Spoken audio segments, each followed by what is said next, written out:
समय ऐसा बदल रहा है, जीवन जैसे शतरंज का खेल हो गया है। लेकिन हमारे जीवन में और शतरंज में कई समानताएं हैं। जिस प्रकार शतरंज में चली गई चाल आपकी आने वाली जीत और हार तय करती है, ठीक उसी तरह आज लिया गया आपका निर्णय आपका कल और आपका भविष्य निर्धारित करता है। लेकिन सिर्फ इतना ही नहीं, शतरंज से आप बहुत कुछ सीख सकते हो। तो आज हम जानेंगे 5 ऐसी बातें जो आप शतरंज से सीखकर अपनी जिंदगी को और भी ज्यादा बेहतर बना सकते हो। चाल पीछे भी लेनी पड़ती है। अपनी जिंदगी में भी सफल होने के लिए हमेशा आगे बढ़ते रहना जरूरी नहीं है। परिस्थितियों के अनुसार अपने कदम वापस ले लेना चाहिए, फिर दोबारा सोच समझकर सही समय पर दृढ़ता से सही कदम बढ़ाने चाहिए। जीत हासिल करने के लिए हमेशा आगे बढ़ते रहना जरूरी नहीं, क्योंकि कभी कभी ऐसा समय आता है जब हमें अपने कदम पीछे खींचने पड़ते हैं। लेकिन इसमें कोई शर्मिंदगी की बात नहीं है। आपका ध्यान केवल आपके लक्ष्य पर होना चाहिए। अब उसके लिए अगर आपको कदम पीछे खींचने पड़े, कुछ समय के लिए खुद को रोकना भी पड़े, तो ये आपको करना चाहिए। क्योंकि एक असली विजेता सिर्फ ये नहीं जानता कि कब आगे बढ़ना है, बल्कि वह ये भी बहुत अच्छे से जानता है कि उसे कब पीछे हटना है और फिर सही समय आने पर पूरी ताकत के साथ फिर से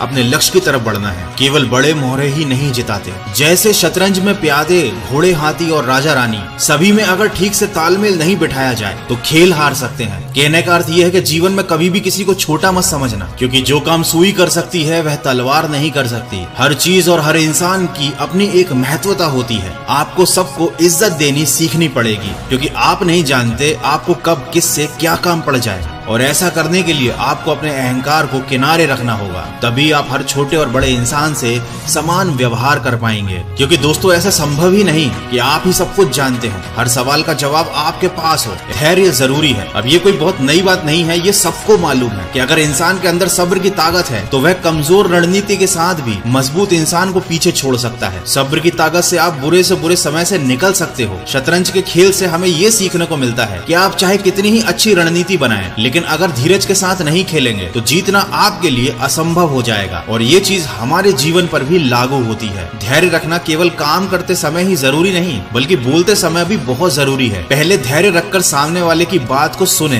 फिर बहुत सोच समझकर कुछ बोले। धैर्य रखकर चीजों को समझो और धैर्य रखकर ही अपना अगला कदम चुनो। जैसे इस खेल में हर चाल से खेल बदल जाता है, उसी प्रकार असल जिंदगी भी ऐसे ही बदलती है। आपके हर कदम से आपकी जिंदगी की दिशा तय होती है। तो आपको सब्र के साथ असल जिंदगी में अपने लक्ष्य के लिए सही कदम बढ़ाने हैं। सब कुछ अपने अनुसार नहीं होता है। इस खेल में और हमारी जिंदगी में सब कुछ हमारे अनुसार नहीं होता। सामने वाले की चाल के अनुसार अपनी चाल बदलनी पड़ती है। अगर पहली चाल आपने चली हो तो फिर आपके हाथ में कुछ नहीं रहता है, फिर बाजी सामने वाले के पास चली जाती है। अपनी जिंदगी में भी हम चाहे कितनी योजनाएं बना लें, लेकिन जरूरी नहीं कि हर बार अपने फेवर में ही नतीजा आए। अगर कुछ अपने अनुसार नहीं भी हो तो भी हमें हार नहीं माननी चाहिए। ऐसे में जरूरत के हिसाब से रणनीति बदलकर दोबारा कदम बढ़ाने की जरूरत होती है। गलती सुधारने का मौका। गलत चाल से खेल में नुकसान होता है, लेकिन अगर समय रहते सही चाल चली जाए तो स्थिति सुधारने का मौका भी मिलता है। अपने जीवन में भी हम बहुत सारी गलतियां कर बैठते हैं, असफल भी हो जाते हैं, लेकिन अपने अगले सही कदमों से स्थिति को संभाल कर दोबारा जीतने के लिए खड़े हो सकते हैं। और शतरंज आपको दोबारा खड़ा होना ही सिखाता है। दोस्तों, खेल शतरंज का हो या जिंदगी का, संभल कर खेलना बड़ा जरूरी है, क्योंकि जीतना तो हर कोई चाहता है। आप किसी से जीतना चाहते हो तो कोई आपसे जीतना चाहता है, लेकिन आखिर में असली जीत उसको मिलती है जो अपने ज्ञान, दिमाग और शारीरिक क्षमता तीनों का सही से इस्तेमाल करता है। दोस्तों, आज का ये वीडियो कैसा लगा मुझे कमेंट करके जरूर बताइएगा। इसको अपने दोस्तों के साथ शेयर जरूर कीजिएगा और ऐसे ही वीडियोस को देखने के लिए सब्सक्राइब कीजिए।